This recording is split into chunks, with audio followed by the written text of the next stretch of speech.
et à tous. Bonjour à toute notre communauté en ligne et un bienvenue particulier à tous nos sites Nouvelle Vie qui sont connectés avec nous. Comme vous le savez, l'Église Nouvelle Vie, c'est une église en 7 sites. Ça comprend les campus de Longueuil, La Prairie, Drummondville, Châteauguay, Charlevoix, Sept-Îles et notre église hispanophone Nueva Vida. C'est un plaisir pour moi de vous accueillir avec nous ce matin. D'ailleurs, on est en direct sur YouTube et sur notre page Facebook. Pour nous, l'Église, ça se vit pas juste le dimanche matin. D'ailleurs, tout au long de la semaine, on met à votre disposition une panoplie de services et d'activités en ligne. Puis si ce n'est pas déjà fait, je vous invite à nous suivre sur nos réseaux sociaux pour être certain de rien manquer. Parce que l'objectif derrière tout ce qu'on fait, c'est vraiment de vous encourager et de vous équiper dans votre foi. On est présentement dans une série sur la puissance du jeûne et de la prière et on prie vraiment que cette série puisse révolutionner vos moments avec Dieu. D'ailleurs, c'est le moment de partager ce message pour que le plus grand nombre de personnes possible puissent être rejointes. Sans plus tarder, préparez-vous pour un moment de louange avec notre équipe NV Worship qui va être suivie par la vie d'église et le message. Bonne réunion à tous! Bon matin, Nouvelle Vie, et à vous tous qui êtes connectés avec nous encore une fois aujourd'hui, c'est un plaisir de vous accueillir, c'est un plaisir d'être avec vous en fait, et on veut célébrer et louer le nom de notre Dieu. La Bible nous dit, je m'écris, loué soit l'Éternel, et je suis délivré de mes ennemis. Ce matin, on va louer l'Éternel notre Dieu. Alléluia! Hey!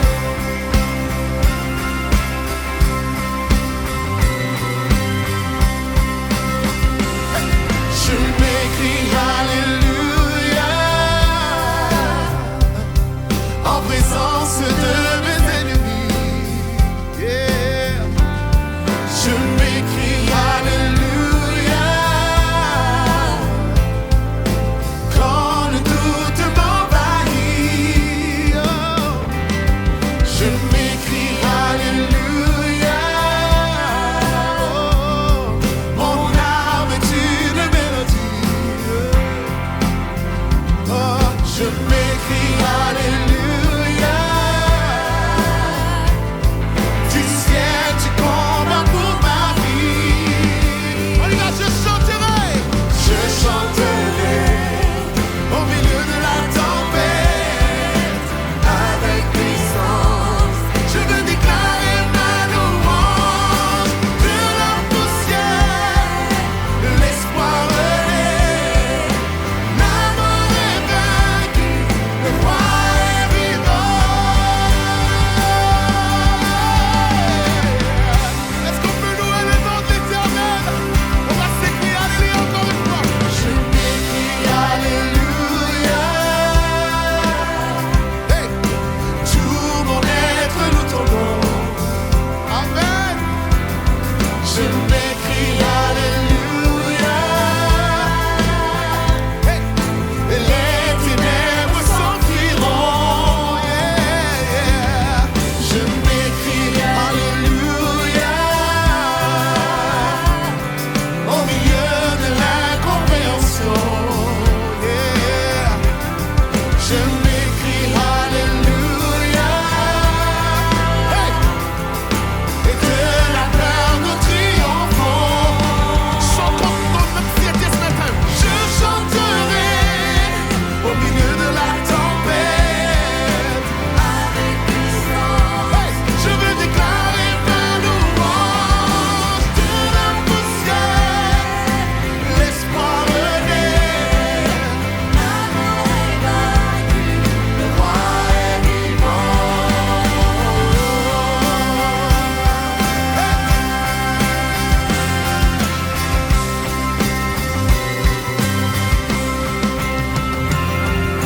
Chantons un peu plus fort. Chantons un peu plus fort. Chantons un peu plus fort. Chantons un peu plus fort. Chantons un peu plus fort. Chantons un peu plus fort. Chantons un peu plus fort. Hey! Chantons un peu plus fort. En présence de mes ennemis. Yeah. Quand le doute m'envahit, mon âme est une mélodie. Yeah. Hey! Du ciel tu combats pour ma vie. Chantons un peu plus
chanterai au milieu de la tempête.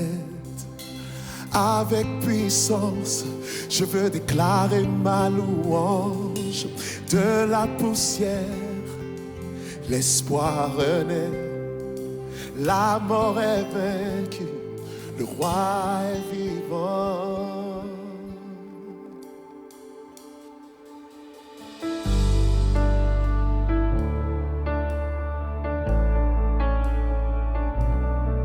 Déverse ton esprit, déverse ton esprit. Son du ciel, vent violent, feu de Dieu, déferlant. Saint-Esprit, souffle sur nos vies. Renonçons à notre péché, les blessures rêvées attisées. Souffle de Dieu ranime l'âme. Viens souffler à nouveau le doux parfum des cieux. Déverse ton esprit, déverse ton esprit.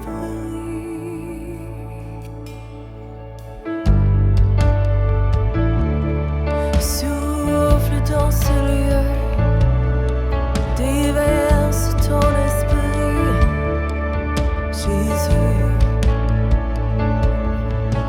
Mon cœur marqué d'une sainte crainte, nos œuvres éprouvées par la foi, feu du fondeur, fortifie ce qui reste.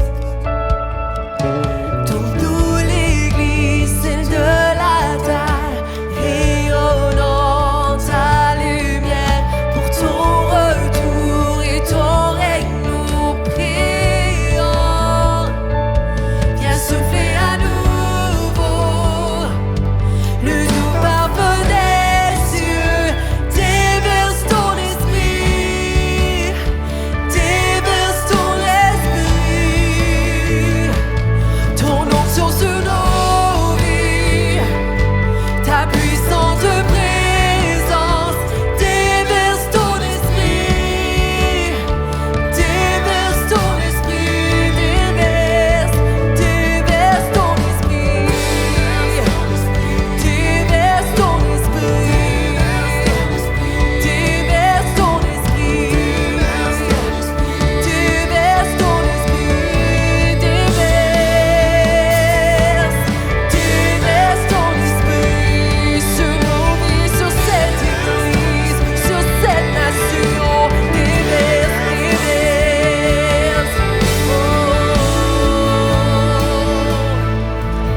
Que tous les rachetés prophétisent et chantent. Nous entendons le vent souffler, souffler, souffler, agis parmi nous. Tes enfants te louent. Nous entendons le vent souffler, souffler, souffler. Que tous les rachetés prophétisent et chantent. Nous entendons le vent souffler, souffler, agir, agis parmi nous. Nous te louons, te rendons gloire, te rendons grâce. Souffler, souffler, souffler. Que tous les rachetés prophétisent et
Oh.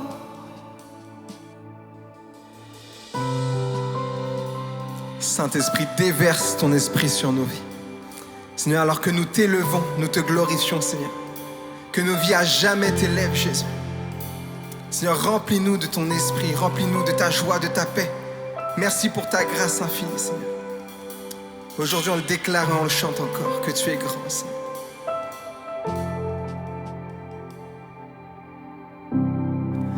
La nuit versa des larmes, le jour noircit son âme. Le sauveur de ce monde est tombé. De son corps sur la croix, son sang versé pour moi, il prit le poids de tous mes péchés.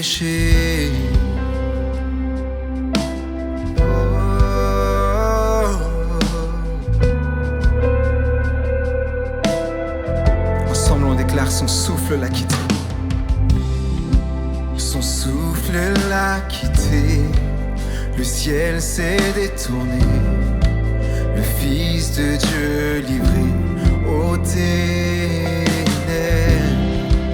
Le combat est mené, la guerre est remportée, la force de l'enfer est brisée.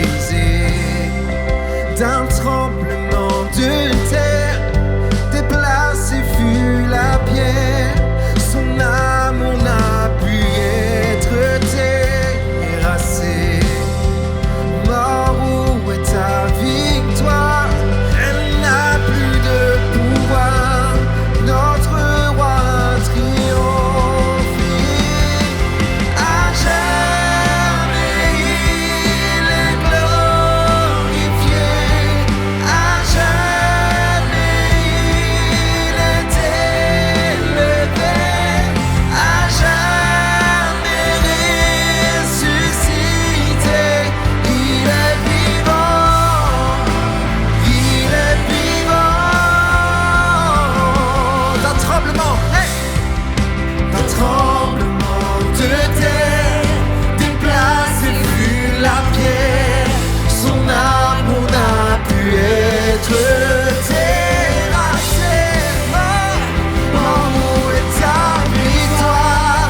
Elle n'a plus de pouvoir. Notre roi triomphé. À jamais il est glorifié. À jamais il est élevé. Déclare-le: à jamais ressuscité. Les morts, il est vivant. À jamais, il est glorifié. À jamais il est élevé. À jamais ressuscité. Il est vivant. Il est vivant. Chantons Alléluia. Chantons Alléluia. Chantons Alléluia. L'agneau a triomphé. Chantons Alléluia. Chantons Alléluia. Chantons Alléluia. L'agneau a triomphé. Déclare-le chez toi, chantons. Chantons Alléluia. Chantons Alléluia. Chantons Alléluia. L'agneau a triomphé. Chantons Alléluia. Chantons Alléluia. Chantons Alléluia. L'agneau a triomphé. Chantons Alléluia. Chantons Alléluia. Chantons Alléluia. L'agneau a triomphé.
Tu es vivant, Seigneur, à jamais élevé.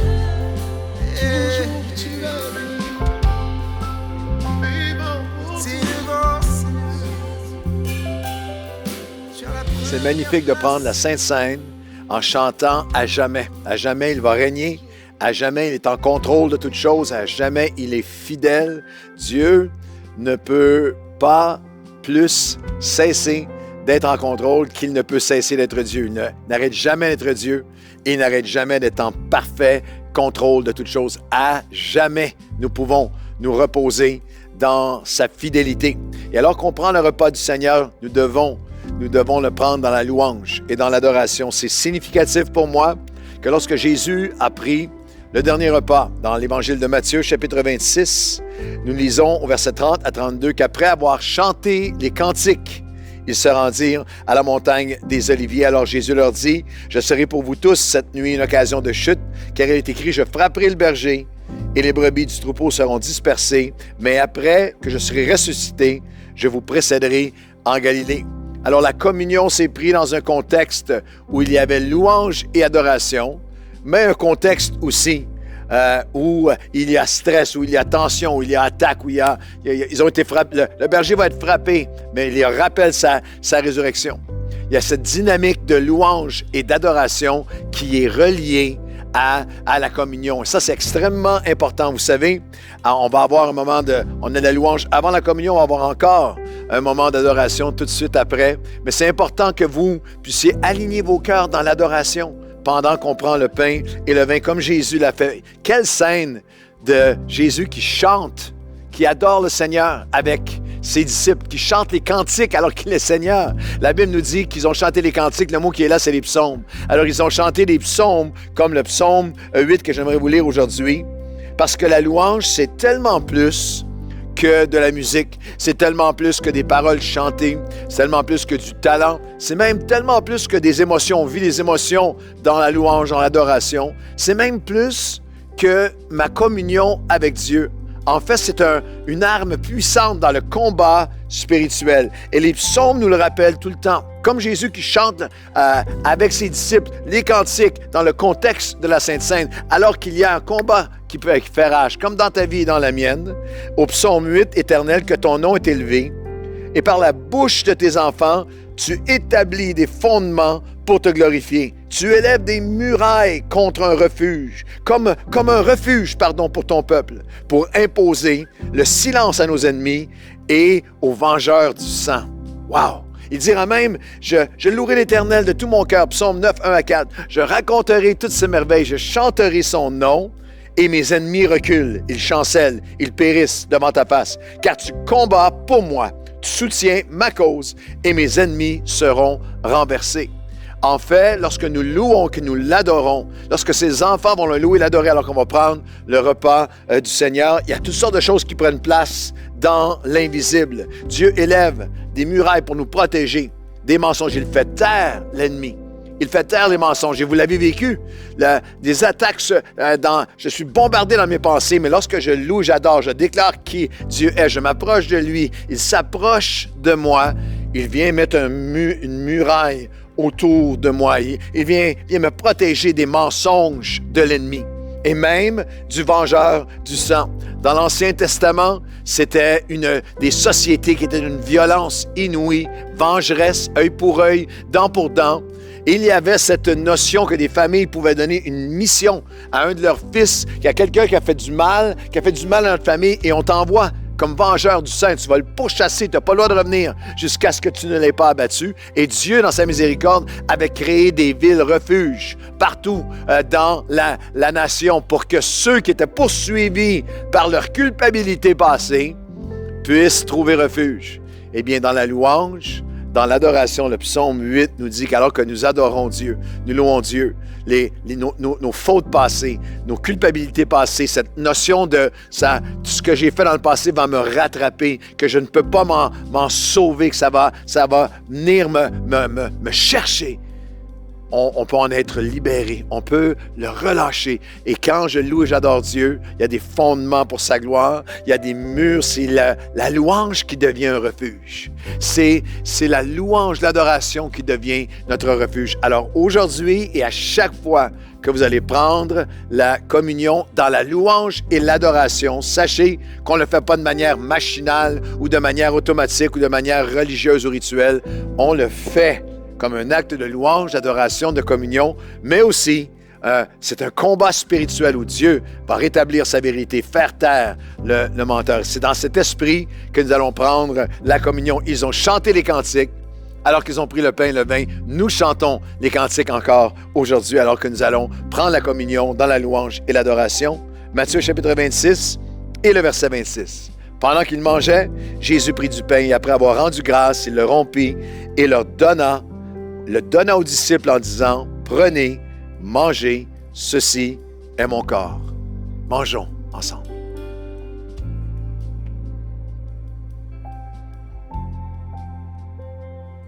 Il prit ensuite une coupe et après avoir rendu grâce, il la leur donna en disant, « Buvez-en tous, car ceci est mon sang, le sang de l'alliance qui est répandu pour plusieurs pour la rémission des péchés. Je vous le dis, je ne boirai plus désormais de ce fruit de la vigne jusqu'au jour où j'en boirai de nouveau avec vous dans le royaume de mon Père. » Et après, ils ont chanté les cantiques.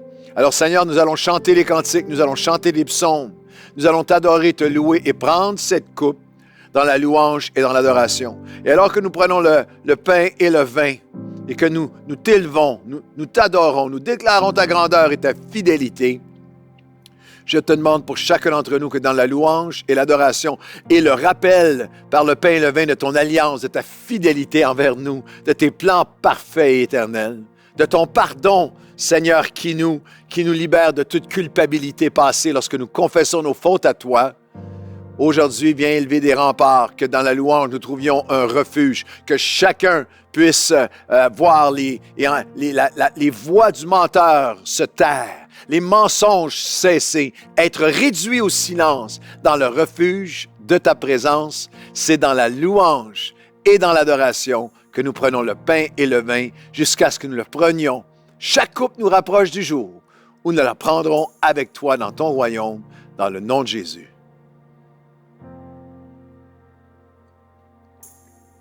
Amen et amen. Alors qu'on prend le pain et le vin, continuez dans la louange et l'adoration. Et notre équipe chante un chant qui s'intitule « Un vin nouveau ».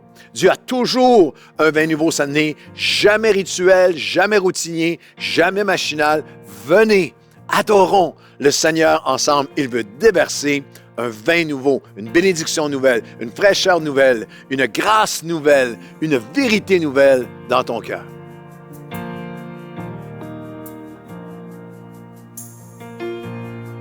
Sous la pression, sous la tension, tu fais un vin nouveau. Je renonce à mes propres voies. Tu traces un chemin nouveau. Alors je m'abandonne entre tes tendres mains. Quand j'ai confiance en toi, je n'ai rien à craindre.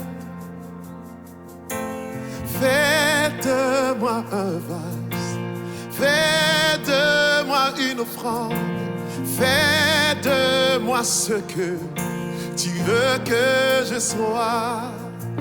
Je n'ai rien à offrir.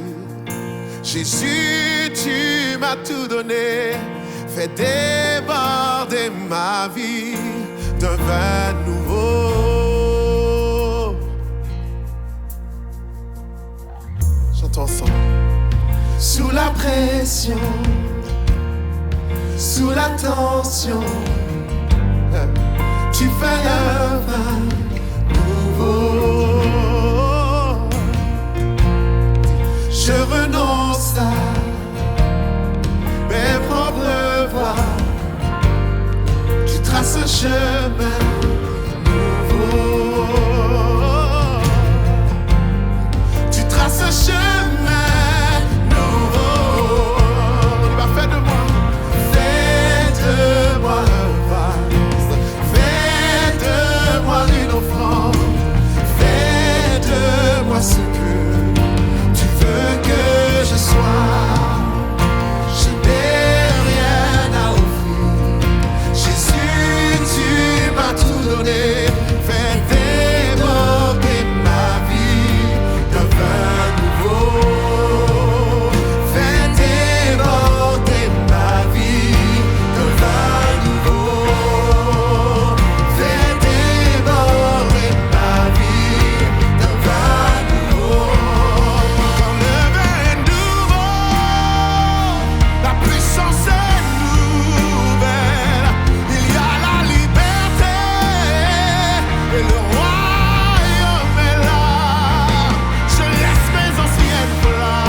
Fais de moi un vase, fais de moi une offrande, fais de moi ce que tu veux que je sois.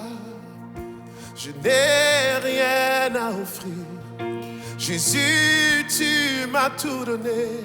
Fais déborder ma vie d'un vin nouveau. Fais déborder ma vie d'un vin nouveau. Fais déborder ma vie d'un vin nouveau.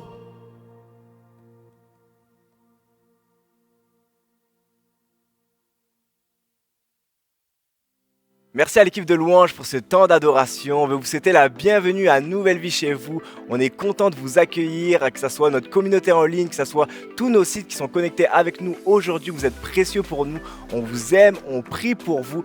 Et en tant que pasteur ado, j'aimerais saluer particulièrement tous les ados qui nous regardent en ce moment. J'aimerais vous dire qu'on continue nos activités semaine après semaine. Vous pouvez nous suivre sur NVA Ado, sur Instagram, il y a des vidéos qui sortent et on a également des groupes Zoom à chaque semaine. Donc si tu es un ado, sois certain de suivre NVA sur Instagram. Nous sommes actuellement uniquement en ligne sur YouTube et Facebook et étant donné que la situation évolue de jour en jour, nous vous invitons à nous suivre sur nos réseaux sociaux alors que nous allons communiquer avec vous prochainement tous les développements liés au retour en présentiel, notamment avec Pasteur Claude dans l'hebdo. Alors vraiment, soyez connectés et sachez vraiment que nous faisons tout notre possible pour revenir en présentiel le plus rapidement possible sur tous nos sites. On a vraiment hâte de tous vous revoir. Le défi 2022 a commencé déjà il y a quelques jours et on veut vous remercier de nous suivre en si grand nombre. Nous sommes déjà rendus au jour 9 du défi et si vous n'avez pas encore regardé une capsule, il n'est pas trop tard, vous pouvez consulter toutes les vidéos qui sont disponibles sur notre chaîne YouTube et il y a également un groupe Facebook qui a été créé pour vivre ce défi-là en communauté où chaque jour nos pasteurs partagent des ressources pour aller plus loin. Et c'est vraiment un excellent moyen d'interagir et de s'encourager mutuellement en ce début d'année. Nous avons aussi des ressources disponible pour vous comme un journal de prière par exemple que vous pouvez télécharger sur 2022.nouvellevie.com et enfin si vous voulez recevoir les capsules du défi à chaque jour par email, nous vous invitons à vous inscrire à l'infolette du défi sur 2022.nouvellevie.com. On veut vous inviter à être des nôtres dimanche prochain 6 février alors que Pasteur Claude va terminer la thématique sur la puissance du jeûne et la prière. C'est une thématique pour laquelle on a reçu tellement de témoignages de personnes qui ont été bénies et défiées dans leur foi en ce début d'année. Et si vous avez manqué un des messages, on veut vraiment vous encourager à aller les visionner alors que l'intégralité de la thématique est disponible sur notre chaîne YouTube. Et en après-midi à 16h30, nous allons avoir une réunion de prière en live. Ça va vraiment être un temps puissant ensemble dans la présence de Dieu où nous allons pouvoir être unis ensemble et prier pour vos requêtes. Alors vraiment, dimanche 6 février, c'est une réunion à ne pas manquer. Dimanche 13 février, nous allons avoir un dimanche spécial pour la Saint-Valentin où Ben et Sophie Luten, qui sont les pasteurs responsables du site Nouvelle Vie La Prairie, vont apporter un message en duo intitulé « Relation idéale ». C'est un message qui va traiter des relations en général et que vous soyez célibataire, en couple, nouvellement marié ou marié depuis plusieurs années, ça va vraiment être un message qui va s'adresser pour vous. Alors vraiment, soyez sûrs d'être là dimanche 13 février. Les groupes Nouvelle Vie, c'est plus d'une centaine de groupes qui se joignent sur Zoom et chaque semaine nous recevons des dizaines et des dizaines de témoignages de personnes qui ont été bénies et impactées alors qu'ils participaient à ces groupes-là. Et à Nouvelle Vie, il y a toutes sortes de groupes. Il y a des groupes pour les enfants, pour les ados, pour les célibataires, pour les couples. Alors peu importe dans quelle saison de vie vous êtes, il y a un groupe à Nouvelle Vie pour vous et vous pouvez vous inscrire sur groupe.nouvellevie.com. Depuis le début de son existence, Nouvelle Vie répond au mandat de faire des disciples, mais également de venir en aide à ceux qui sont dans le besoin. Et en partenariat avec Samaritan's Purse, Nouvelle Vie s'apprête à envoyer 40 palettes de denrées non périssables, de couches pour bébés et de produits d'hygiène dans 4 communautés autochtones. Et tout cela sera d'une valeur de plus de 60 000 $. Alors vraiment Nouvelle Vie, merci pour votre générosité qui nous permet de faire une différence dans la vie de milliers de personnes à travers nos différentes actions humanitaires. Et à Nouvelle Vie, il y a 3 façons simples et sécuritaires de donner. En visitant le site don.nouvellevie.com, par virement Interac à don@nouvellevie.com ou encore en ajoutant Nouvelle Vie comme bénéficiaire auprès de votre institution bancaire. Et si vous avez besoin d'aide pour ces démarches-là, n'hésitez surtout pas à nous contacter au 450-646-2150 et il nous fera plaisir de vous répondre et de vous assister. Alors une fois encore, merci pour votre générosité. Ce matin, c'est pasteur Ben Luten qui apporte un message intitulé « Personne n'a le temps de prier ». Alors vraiment, je vous encourage à être attentifs ce matin parce que je crois vraiment que Dieu a une parole pour nous. Bon message à tous.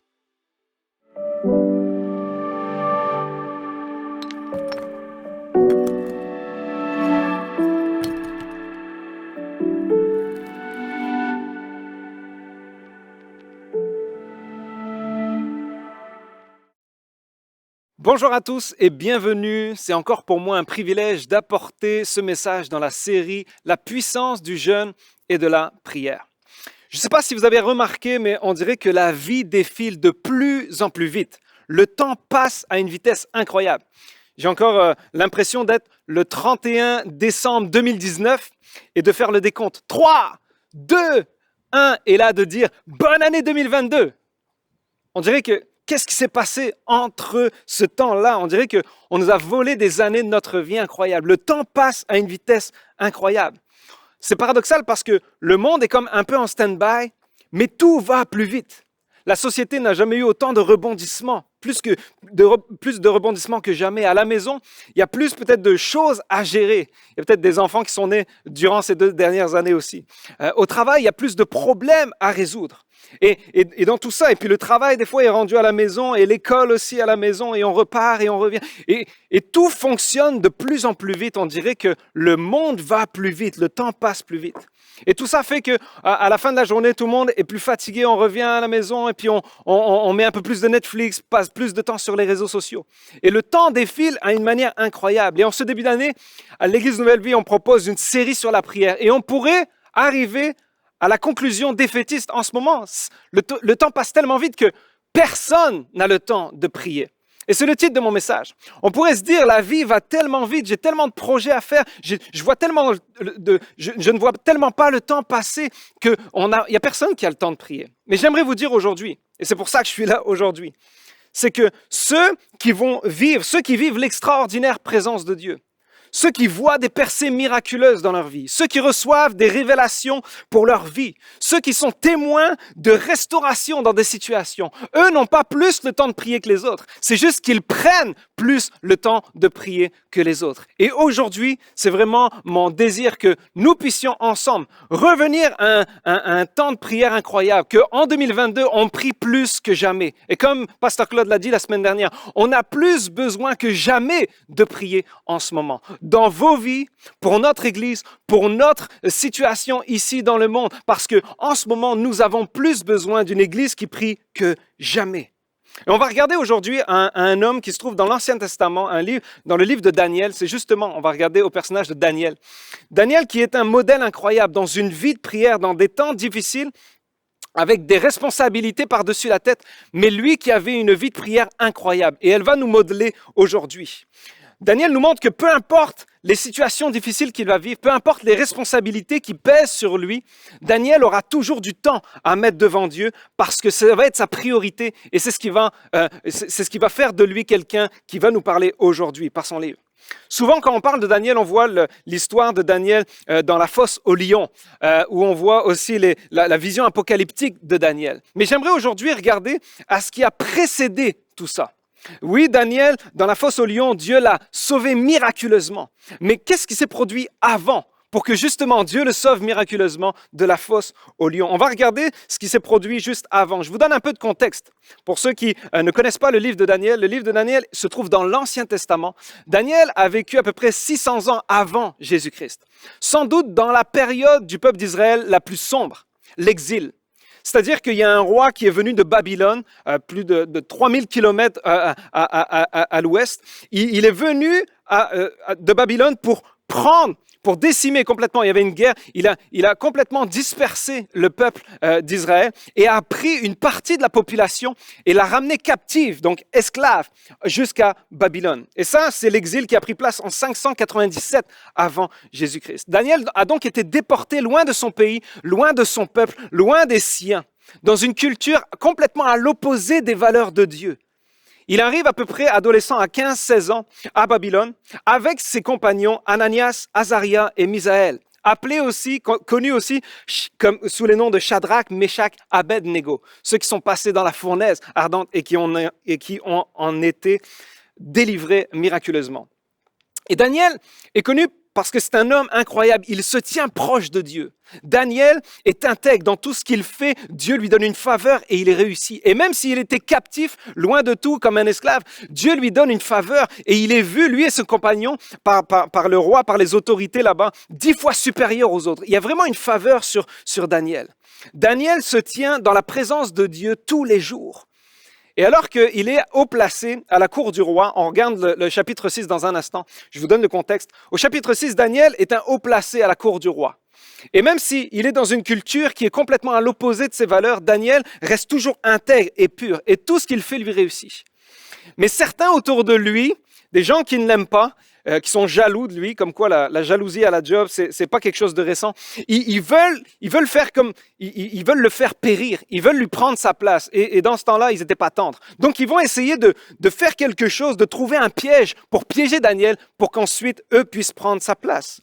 Donc ils vont aller voir le roi Darius à l'époque, le roi de Babylone, et pour qu'il publie un décret disant qu'il y a une interdiction de prier quiconque, à part le roi Darius, pendant 30 jours, parce qu'il savait que Daniel était quelqu'un qui était dévoué dans ses temps de prière. Tous les jours, il priait.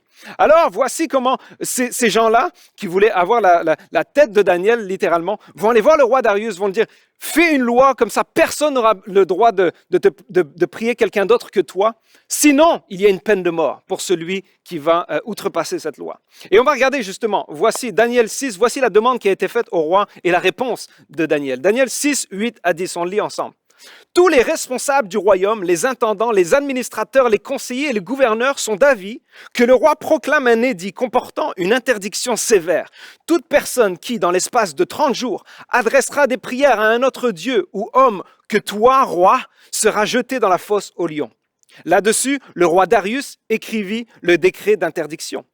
Lorsque Daniel fut au courant de la rédaction de ce décret, il se retira dans sa maison, où les fenêtres de sa chambre à l'étage étaient ouvertes, dans la direction de Jérusalem.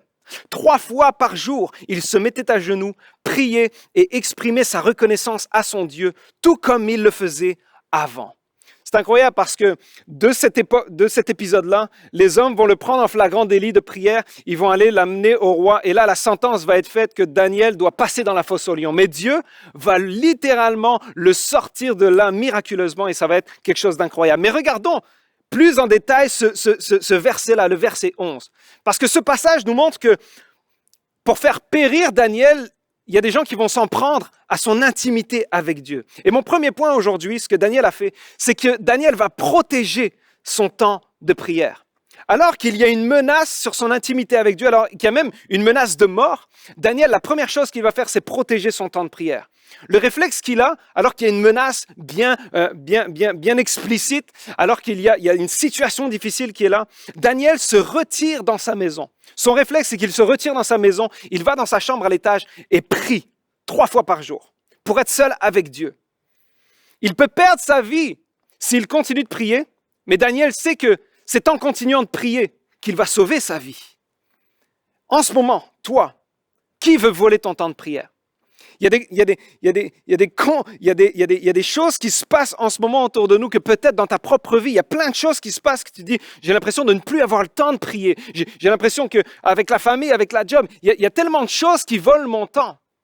Est-ce qu'en ce moment, il y a des choses, des situations, même des personnes qui veulent voler ton temps de prière?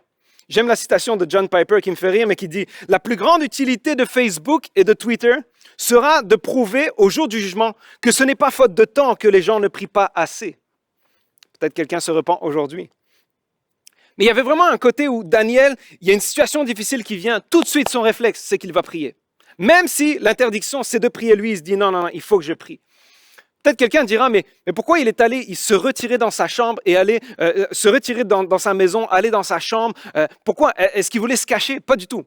Daniel savait que la prière, oui, c'est privé, mais c'est pas fait pour se cacher. Daniel n'a pas eu peur pour dire, oh, ils m'ont interdit de prier, alors je vais monter dans ma chambre. Non, pas du tout. Daniel savait que lui, la prière, c'était son refuge.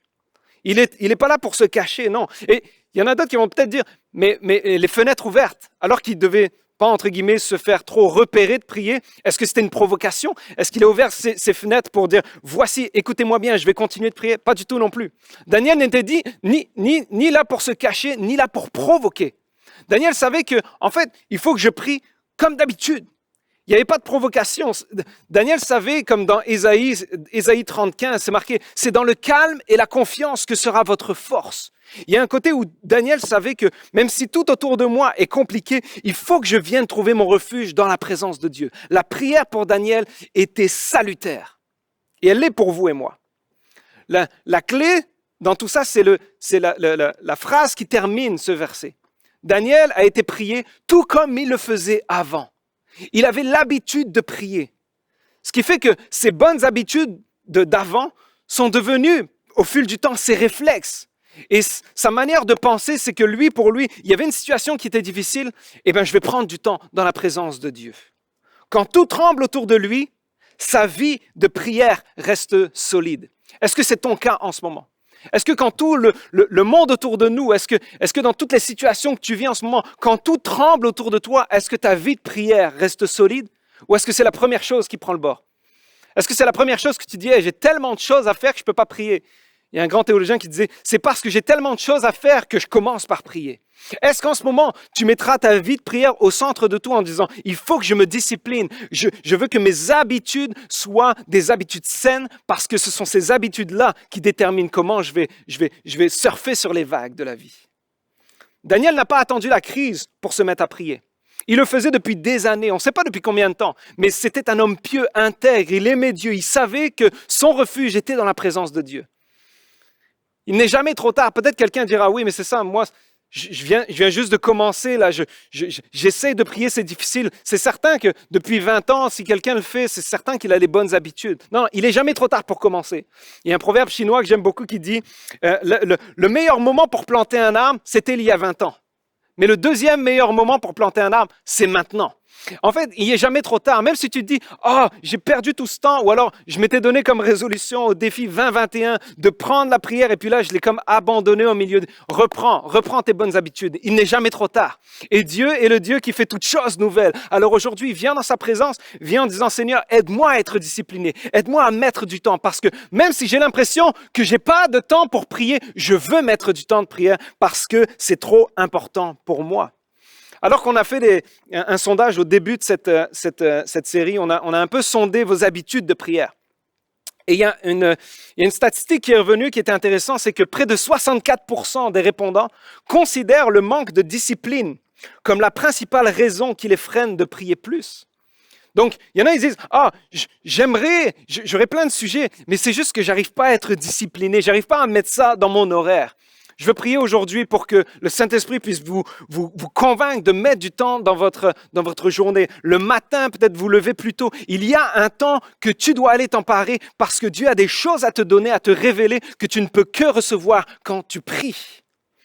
Les circonstances sont changeantes, mais pour Daniel, la prière ne change pas. Est-ce que toi, en 2022, tu resterais discipliné? Il y a une citation qui dit « Les gens qui ont du succès font constamment les choses que les autres ne font qu'occasionnellement. » Est-ce que tu veux être celui qui se dit non, moi je veux être habitué, je veux être discipliné tous les jours, je veux mettre du temps à part pour Dieu parce que si tu mets du temps pour écouter Dieu, Dieu va certainement te parler. Est-ce que je peux entendre Amen? Dans les commentaires, voir un petit peu du monde qui dit on est d'accord avec ce que tu dis.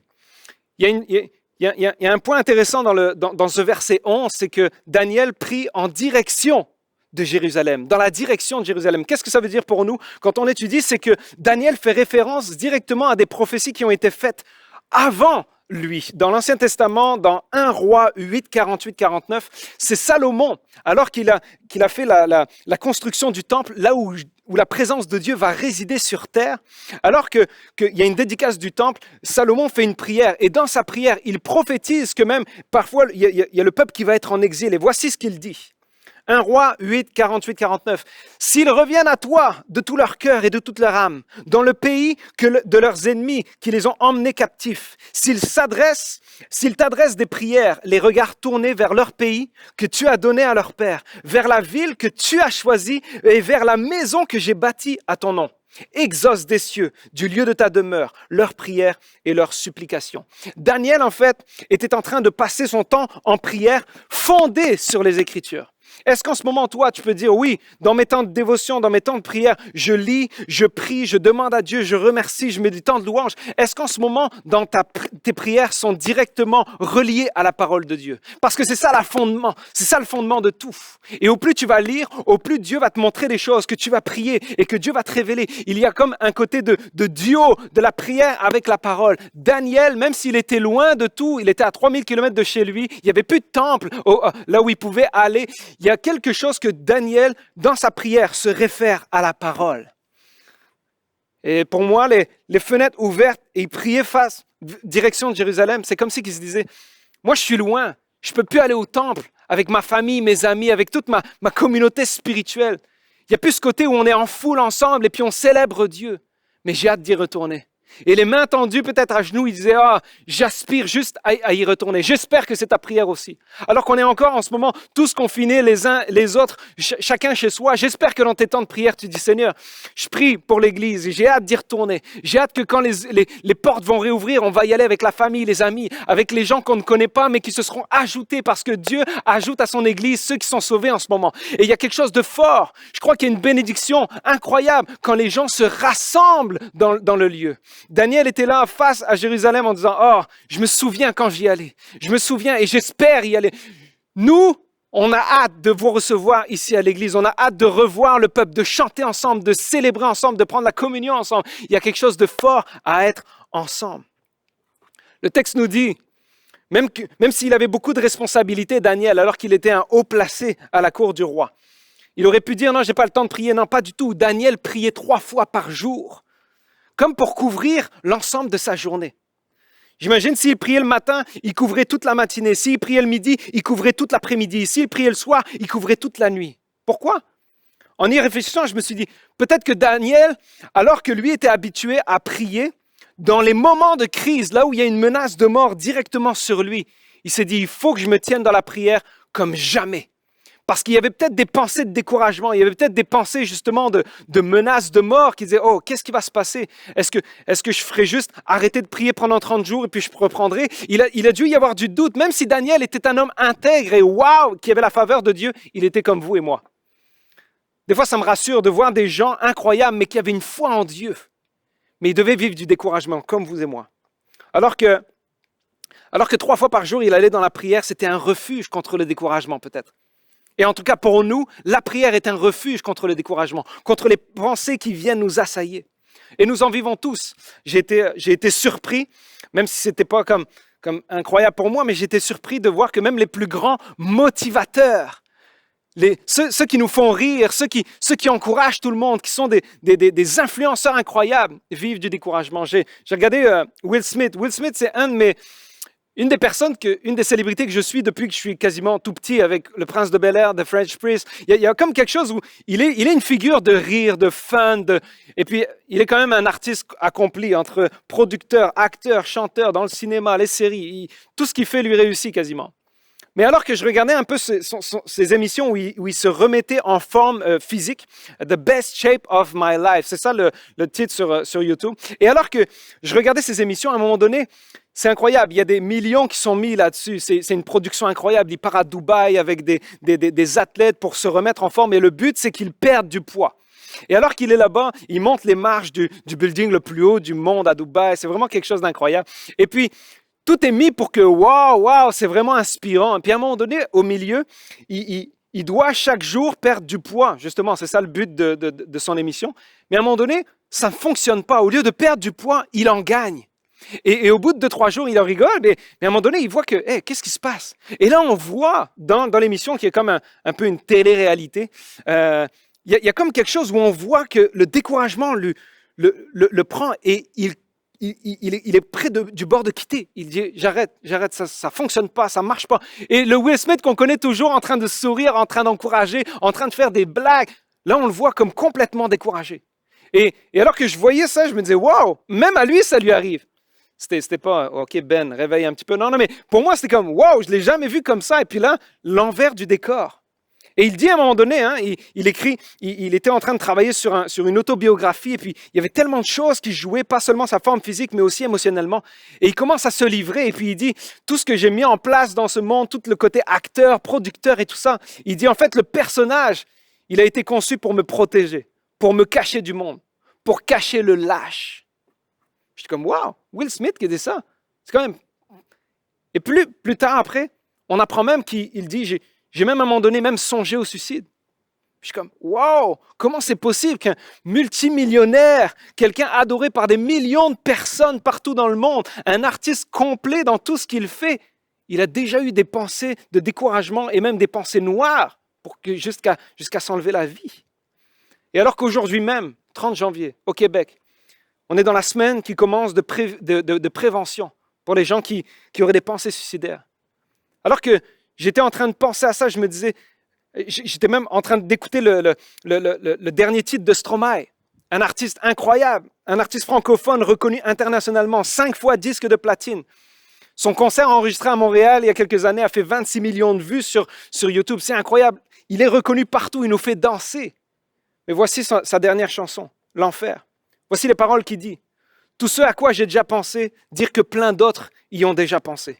Mais malgré tout, je me sens tout seul. Du coup, j'ai parfois eu des pensées suicidaires et j'en suis peu fier. On croit parfois que c'est la seule manière de les faire taire, ces pensées qui me font vivre un enfer. Des gens avec une notoriété incroyable, avec un succès incroyable, eux vivent des pensées de découragement dans le fond de leur cœur. Et ils pensent même à se dire, non, il faut que je quitte cette vie. Je veux dire à quelqu'un, si c'est ton cas en ce moment, si tu te dis, c'est noir partout autour de moi, j'ai l'impression que juste je pourrais juste éviter ça en quittant. Non. T'es précieux pour Dieu. Si tu respires en ce moment, c'est que Dieu l'a voulu aujourd'hui. Et peu importe les circonstances qui sont autour de toi, je veux t'encourager, je veux te dire que Dieu t'aime, que nous t'aimons, qu'il y a une église chrétienne qui t'aime ici. Et tu es précieux pour Dieu. Et si tu vis en ce moment, c'est que Dieu a un avenir, une espérance pour toi. Alors attache-toi à ce que je te dis, parce que Dieu, malgré tout ce que tu vis autour de toi, il a un avenir, il veut te donner la paix, il veut te sauver, il veut sauver de là où tu es. Alors ne laisse pas les circonstances te dire que tu ne vaux rien, parce que Dieu a tout donné pour toi. Son Fils Jésus-Christ est venu sur cette terre il y a 2000 ans et sur la croix, il a donné sa vie pour que tu puisses la recevoir. Il est mort pour que tu puisses vivre. Alors aujourd'hui, si tu as des pensées de mort, puis il y a peut-être un enjeu de santé mentale, ne reste pas seul. Ne reste pas seul parce que Dieu a un plan pour toi et il y a une église qui est là et je veux prier pour toi et reçois ça comme une parole de Dieu. Si tu attendais un signe de Dieu, je suis peut-être la parole de Dieu pour toi aujourd'hui. Tu vaux cher aux yeux de Dieu et on t'aime. Mais alors que je voyais toutes ces personnes-là avoir des pensées suicidaires, Daniel avait une menace de mort qui pesait sur lui. Si tu continues de prier, la mort va venir et puis tu vas passer par une sentence.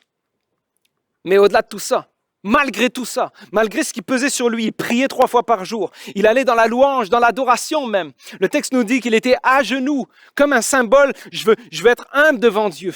Il était en train de prier comme dans le combat spirituel. Et il louait son Dieu. Il était là, même si tout était autour de lui, il avait quand même le cœur qui était en fête parce qu'il disait, je veux juste remercier Dieu pour qui il est. Parce qu'il est Dieu au-dessus des cieux. Il est le Dieu au-dessus de mes tempêtes. Il est le Dieu au-dessus de tout ce qui se passe de mauvais en ce moment. Et même s'il est plus grand, il est plus puissant, essaye de m'enlever ma vie appartient à Dieu et je ne crains rien. C'était ça dans ces temps de louange, dans ces temps de prière, que Dieu était en train de façonner son esprit, en train de restaurer son âme.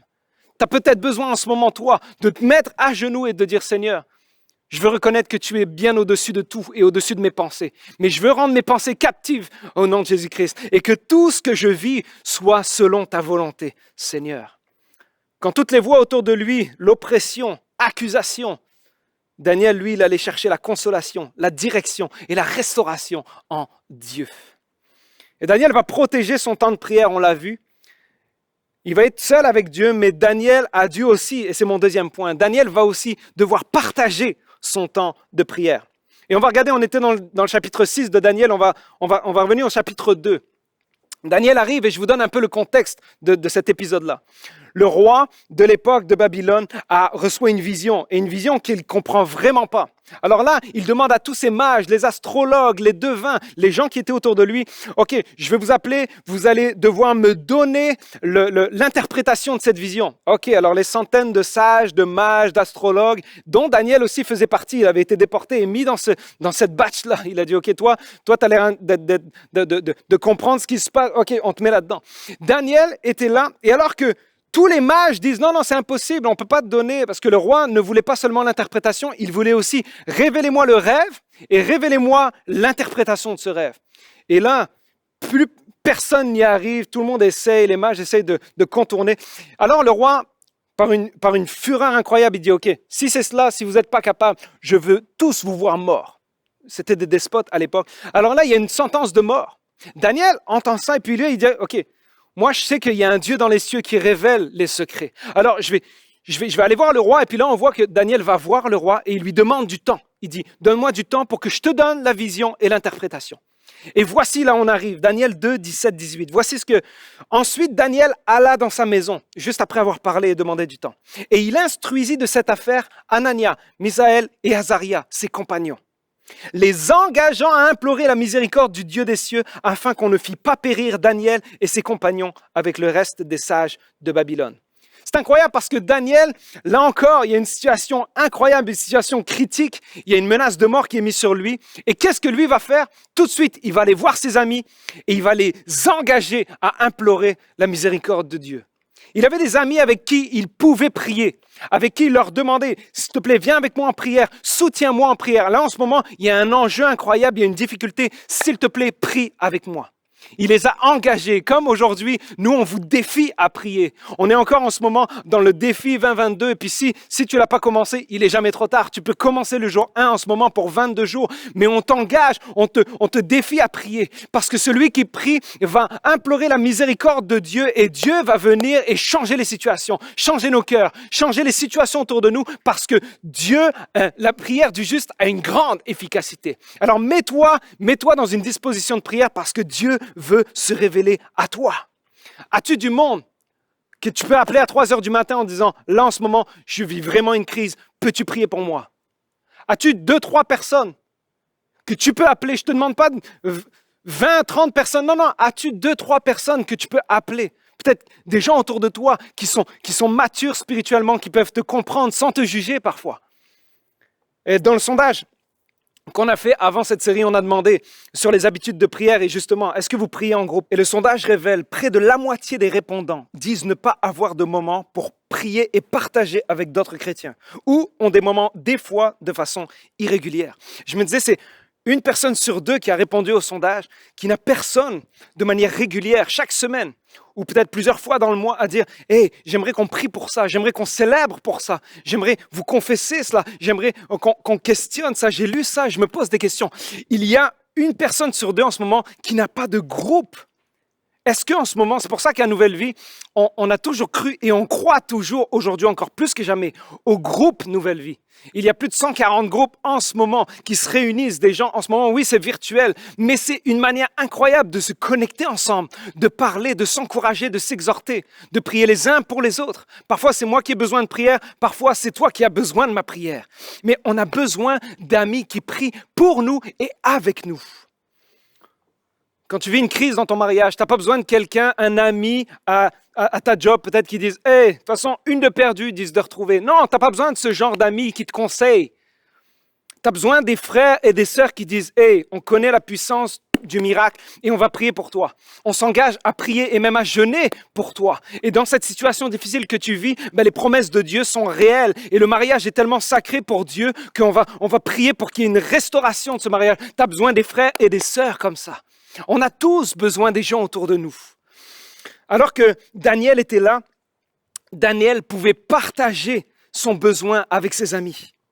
Il avait des amis de qualité.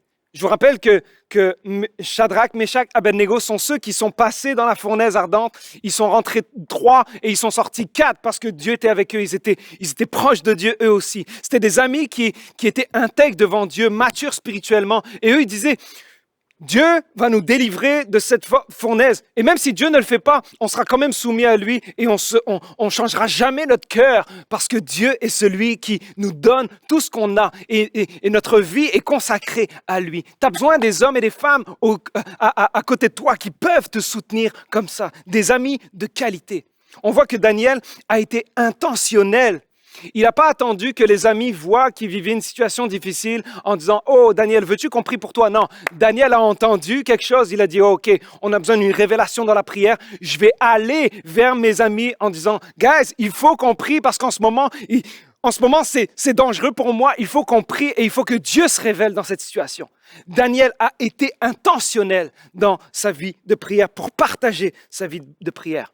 Il a été redevable avec ces gens-là en disant, il faut qu'on prie, il y a une situation difficile, je vais être assez vrai pour pouvoir m'ouvrir et vous partager des choses. J'aimerais vous illustrer un peu ce que la prière fait en groupe. Et en ce moment, j'aurais voulu qu'on soit comme 4, 5, 6 ici pour représenter un groupe Nouvelle Vie, mais comme on a le droit juste une bulle, j'ai demandé à ma femme, Sophie, d'être là. Et je voudrais juste illustrer la prière. La prière en groupe, c'est de se mettre les uns à côté des autres. Et imaginez, on serait 4, 5, 6 peut-être là. Et à chaque fois qu'on prend le temps de prier, c'est comme si on envoie un lien, on tisse des liens ensemble. Imaginez, il y a 4, 5 personnes. Et à chaque fois qu'on prend le temps de partager sur la parole, à chaque fois, on tisse des liens encore plus forts. Et c'est certain que si je le fais juste 2, 3 fois par année, ben, ces liens-là, on peut rapidement s'en sortir sans être redevable. Je peux rapidement sortir de là. Par contre, si je le fais chaque semaine avec des gens que j'ai confiance, des gens qui peuvent prier pour moi, des gens qui s'engagent à jeûner pour moi parce que je vis des situations difficiles, des gens avec qui je peux être redevable en disant « Guys, en ce moment, je passe par une situation difficile, mais j'ai besoin de toi. » Au plus je vais le faire, au plus les liens vont être forts. Et au plus quand moi je vais être faible, à un moment donné, quand je veux me laisser tomber, quand je veux partir, non, le groupe me retient, le groupe me dit non, il faut que tu restes là, le groupe me confronte, n'abandonne pas, il faut que tu restes là. Et ça, c'est la force du groupe.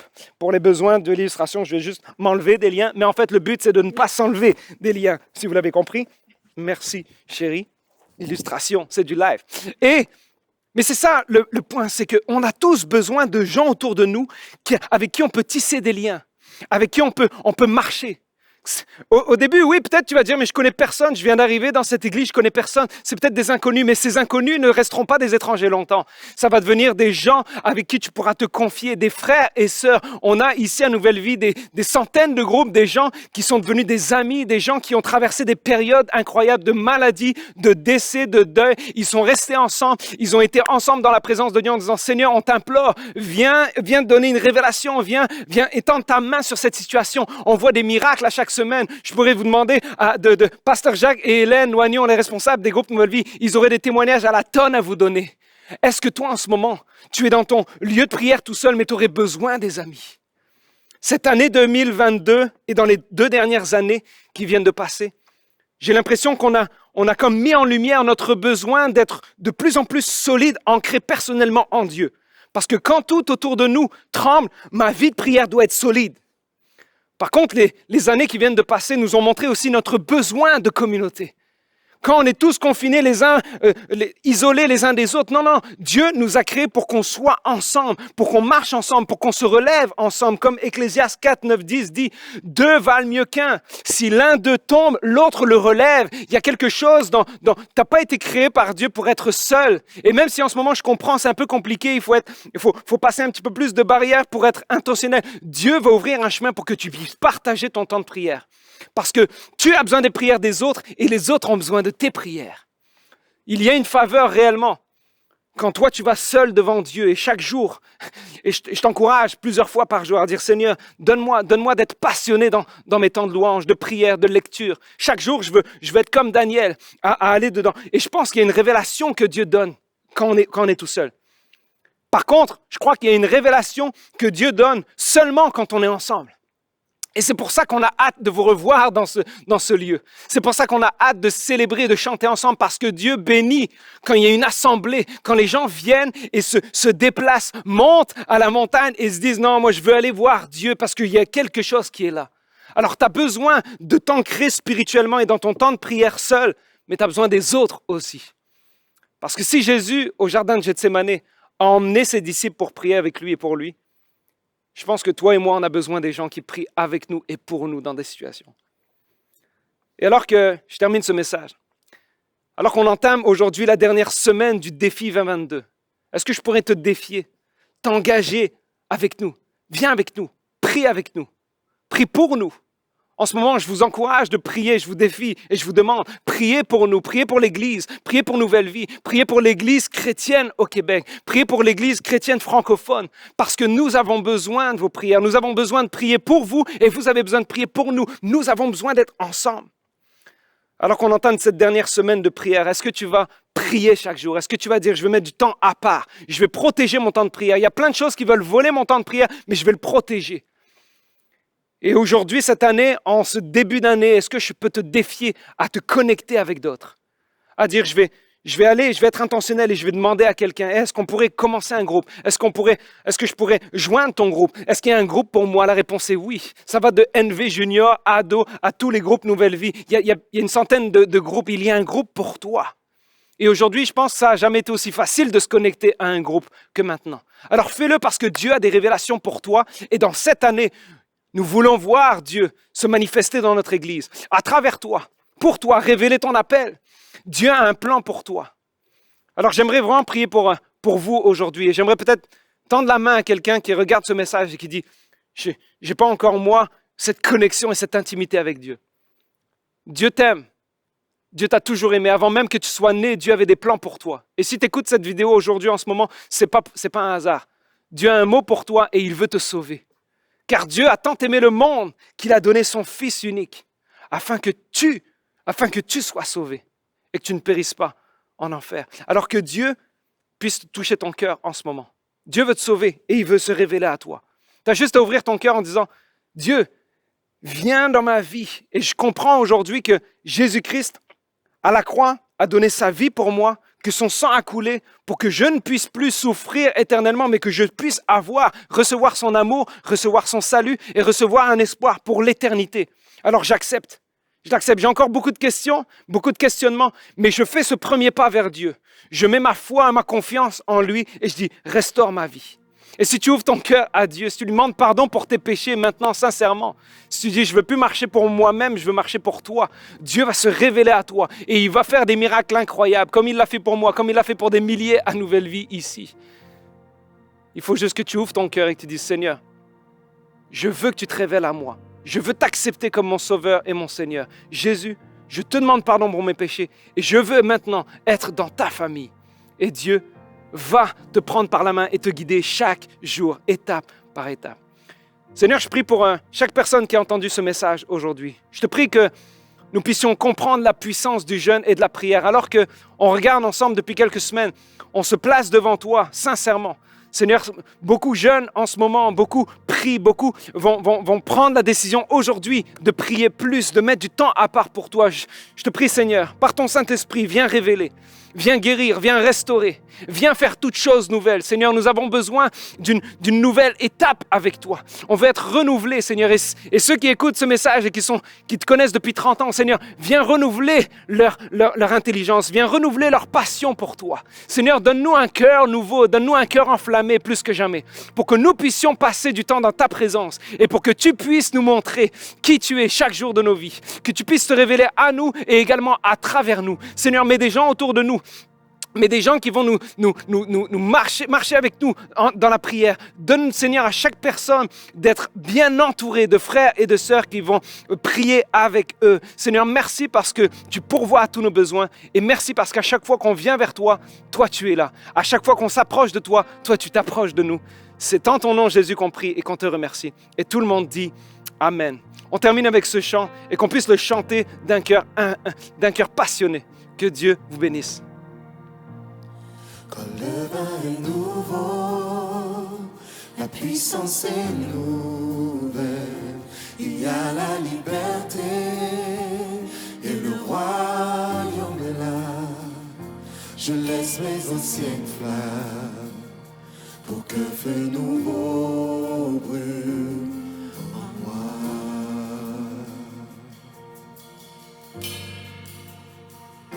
Quand le vin est nouveau,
Merci à tous d'avoir été avec nous. On espère que vous avez été bénis par le message de ce matin et on se rejoint la semaine prochaine à la même heure.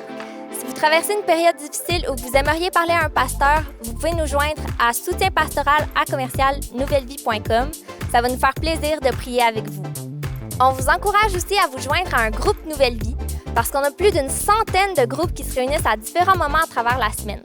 Vous avez juste à aller faire un tour sur groupe.nouvellevie.com pour trouver le groupe qui vous correspondra le mieux. Restez connectés avec nous à travers toute la semaine. Que Dieu vous bénisse. Bonne semaine à tous.